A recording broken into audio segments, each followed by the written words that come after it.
azad olur torpağım. Son qoyulur həsrətə, bu zülmə, bu zillətə.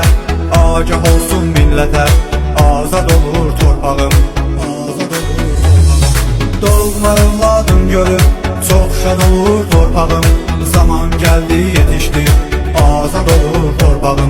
Doğma övladım görüb, çox şad olur torpağım. Zaman gəldi yetişdi, azad olur torpağım. Azad olur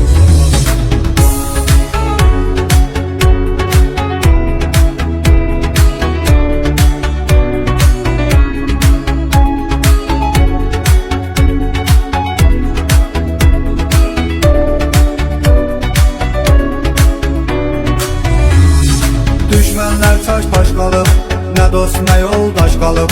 Hey qasırlar baş alıb, azad olur torpağım. Bayrağımız ucalır, igidlərim güc alır. Düşmənlər aciz qalır, azad olur torpağım. Azad olur torpağım. Doğma övladım görüb, çox şad olur torpağım. Zaman gəldi yetişdi, azad olur torpağım. Doğma övladım görüb, çox şad olur torpağım. Zaman gəldi yetişdi, azad olur torpağım. Azad olur torpağım.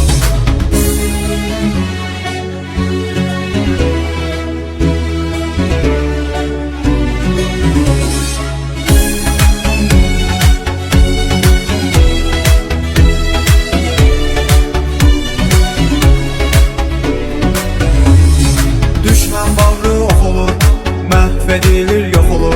Təslim olan çox olur, azad olur torpağım.